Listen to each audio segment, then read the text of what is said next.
Arnaud Demange qui rentre dans ce studio. Et Salut Arnaud. rebonjour, remégaté, comme tout à l'heure. Alors, ce matin, je suis désolé, c'est pas marrant, mais je suis obligé de vous parler des horreurs de la guerre. Vous avez peut-être vu cette nouvelle. Francis Lalanne a annoncé vouloir chanter pour les soldats russes sur le front. Ah non. Si. On va prendre un missile dans la Tour Eiffel demain, je sens, parce qu'ils vont prendre ça pour une agression, les Russes, hein, ils sont pas fous. L'autre, il va débarquer. Et si la mort nous programme sur son grand ordinateur. Et Poutine, il va la programmer sur son grand ordinateur. Et alors, pour poursuivre sur le sujet, ce matin, je vous emmène, Apolline, en Turquie. Istanbul, Istanbul, j'ai laissé dans tes murs. Voilà, car aujourd'hui ont lieu des pourparlers pour mettre fin à la guerre en Ukraine, mais on ne sait pas bien qui sera là. Poutine, visiblement, non. Zelensky, peut-être. Comment en est-on arrivé là ? Pour que ce soit plus clair pour nos auditeurs, je vais tout récapituler depuis samedi. Ce n'est plus Arnaud Demange, l'humoriste, qui vous parle. C'est le spécialiste en affaires étrangères et en défense, car je suis le fils caché d'Alain Juppé et Hubert Védrine. Et oui, car on a fait une GPA avec Hubert après une merveilleuse histoire. Et poum, me voilà. Alors, samedi, Emmanuel Macron a pris le train depuis la Pologne en direction de l'Ukraine avec Friedrich Merz, le chancelier allemand. 10 heures de train en Pologne avec un Allemand qui sort de Sciences Po Düsseldorf, ce que Manu Le Chypre appelle un week-end de rêve. Alors, petite parenthèse, pendant le trajet, il y a eu la fake news de Macron qui prend de la cocaïne dans le train. Mais bon, c'était crédible. Enfin, je veux dire, train de nuit vers l'Ukraine en passant par la Pologne, en parlant de Poutine en allemand, tout le monde prendrait des trucs pour te dire. Pourquoi en train d'ailleurs ? Parce qu'à cause de la guerre, les vols civils vers l'Ukraine sont suspendus. Voilà, Vladimir Poutine, c'est la SNCF, à lui de nous faire préférer le train. Mais si ça se trouve, c'est un piège.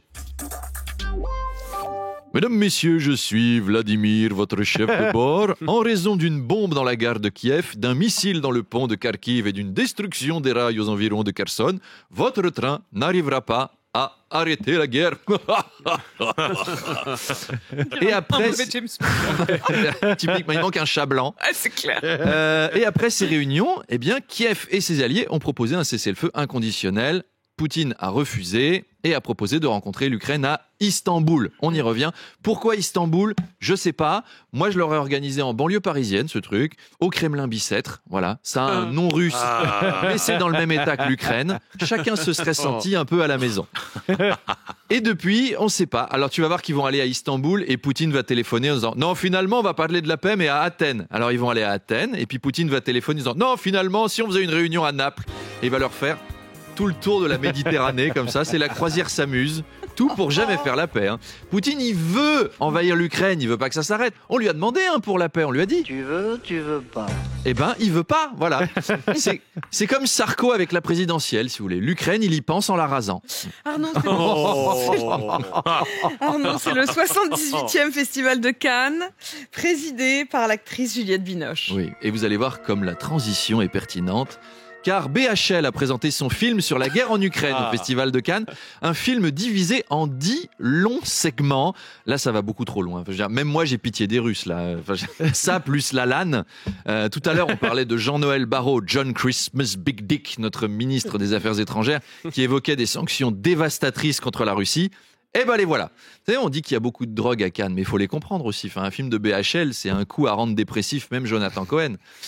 Attention les festivaliers, c'est un piège Cannes. Il y a des gens très beaux, il y a du champagne, des stars, des petits fours, du soleil. Toi, t'y vas, tu te dis « Oh, ça a l'air génial !» Et là, les salauds, bing ! Ils t'enferment dans une salle pendant 3 heures, t'es prisonnier à regarder un film des frères Dardenne sur des gardiens de nuit en banlieue flamande, c'est du contemplatif en noir et blanc, un alcoolique qui tombe amoureux d'une Renault 5 et qui fait un road trip en Bosnie avec un labrador qui a la cataracte, c'est génial. Hier, Tom Cruise a présenté Mission Impossible. Et tiens, est-ce que vous avez vu cette déclaration du député de la France Insoumise, Éric Coquerel, qui a dit que les rodéos urbains se multiplient à cause de Tom Cruise et de Mission Impossible, où l'acteur enchaîne les cascades à moto et en voiture. Et mais donc bien sûr, mais c'est la faute de Tom Cruise.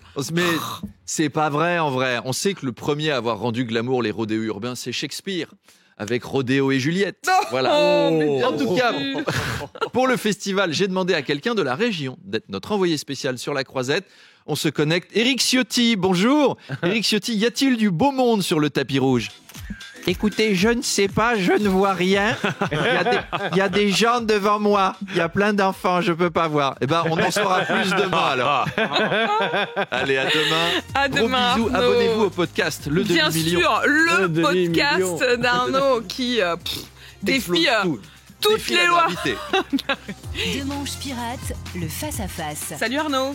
Bonjour Mégaté. Mon invité ce matin dans le face-à-face, ce sera Thierry Breton, l'ancien commissaire européen. Oui, Thierry Breton, qui n'est pas breton d'ailleurs, on précise, mais ça arrive, comme Manu Le Chypre n'est pas de Chypre, ou C'est vrai. comme Arthur Chevalier n'est pas chevalier. Ah bon, Thi- c'est pas Thi- Bah non, malgré cette prestance, non.